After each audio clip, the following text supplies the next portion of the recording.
Vietnam, the War That Changed America, is a raw, intimate look at the Vietnam's war's impact on America. Through personal stories, the series examines the conflict's far-reaching consequences and lasting influence on society as the 50th anniversary of Saigon's fall approaches. The series is narrated by American actor Ethan Hawke. Now, the six-part documentary series Vietnam, the War That Changed America sticks to the brief that for the United States and its allies, post-war foreign policy conforms to a pattern. In the planning and execution stages, this is a new war, strategically essential and a moral imperative, and anyone who says otherwise is a traitor. Decades on, of course, when it's too late, it's admitted that the same war was a mistake, perhaps even pushing boundaries of crime. Usually, though, of course, the war was bad because of what it did to the United States and not what it did to the other nations involved. This documentary does have a handful of Vietnamese interviewees, and the extent of the carnage wrought upon the country's people is touched upon, but the subject matter is primarily the effect of its war on the psyche of the US soldiers and the mindset of the US itself. This, however, is still an excellent documentary, and if you can accept those narrow parameters, then the story it tells is incredibly powerful, moving, and frankly, just so tragic that this war was even allowed to happen in the first place. My one gripe with the documentary is Ethan Hawke's sometimes hammy and gravelly voice. It's not to say that he narrates the show poorly, it's just that maybe they could have used someone better. What I did like, however, was the obvious selection of some of the most classic rock and pop hits from the era, including Thunderclap Newman, the Rolling Stones, the early years of The Who, The Doors and Lynyrd Skynyrd, which for me just adds credence to this incredibly emotive time. That in the face of this most horrific war, we also had this counterculture movement taking over, which of course also allowed art to thrive, and for me arguably produced some of the best music ever made.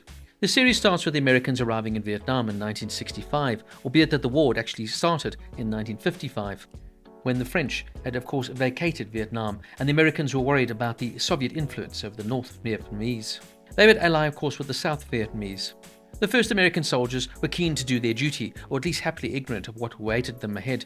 Very quickly, though, they would soon realize that what they'd entered into was pure hell, much of which, of course, they were expected to perpetrate themselves. They underestimated how strong the North Vietnamese army would be, but of course they really underestimated how strong the guerrilla tactics of the Viet Cong would play out. What strikes you initially is that Vietnam was the first major conflict to be extensively filmed in colour, and that subsequent wars have not been documented so vividly or in such close quarters.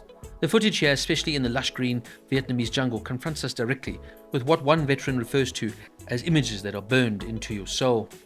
Most startlingly, though, is the verbal testimony of these veterans, particularly what some of them are willing to admit. C.W. Bowman, a tunnel rat who specialized in the nerve-shredding task of exploring the enemy's underground bunkers without knowing if they'd be abandoned, recalls the moment when above-ground maneuver ended with him locating a Vietnamese soldier who had been shooting at Bowman's platoon. A comrade of Bowman's, Gary Hitter, had recently had his leg blown off in a firefight. Deranged by this trauma, Bowman hacked the target to death with a machete. I felt all this power and hatred, he says. I was mad at God.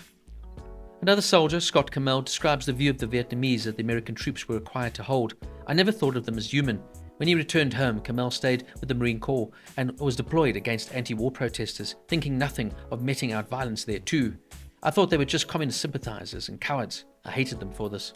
Kamel then had a profound change of heart and campaigned against the war, publicly admitting to his own misdeeds. The series is sensitive to the fact that the soldiers were largely conscripts who did terrible things to survive, and extends this desire to offer redemption to those who served willingly because they felt compelled to do so by the culture they grew up in.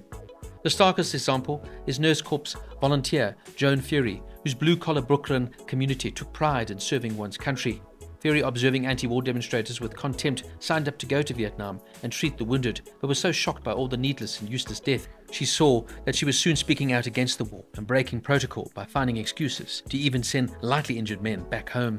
Kamel, meanwhile, eventually reconciled with Jim Fife, who fought alongside him in Vietnam, but then didn't have the same regretful epiphany as Kamel because he continued to believe that he'd been doing his duty as an American. This meant that these best friends were estranged for years, but Kamel retained his love for the person he knew, over and above the political views he held. The program films Kamel and Fife meeting and embracing in the present day, a device it deploys repeatedly to great effect. Bowman's fishing trip with Hitter, with the two men being the only ones who knew what the other had gone through, is also similarly fraught with unimaginable emotion. How much the Vietnam War changed America is debatable, but this series really does bring it to life in a very well-mannered fashion. I found the series to be very fast-paced and quite quick-moving, so maybe it isn't the most in-depth look at the Vietnam War, but it sort of covers all the big points.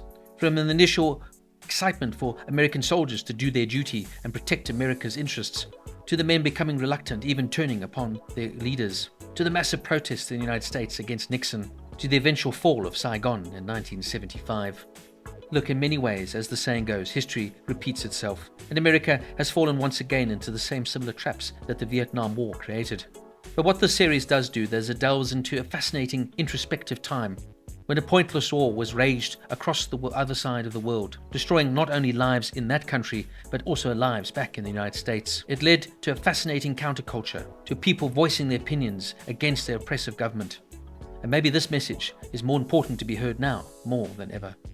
Vietnam, the war that changed America, gets a 9 out of 10.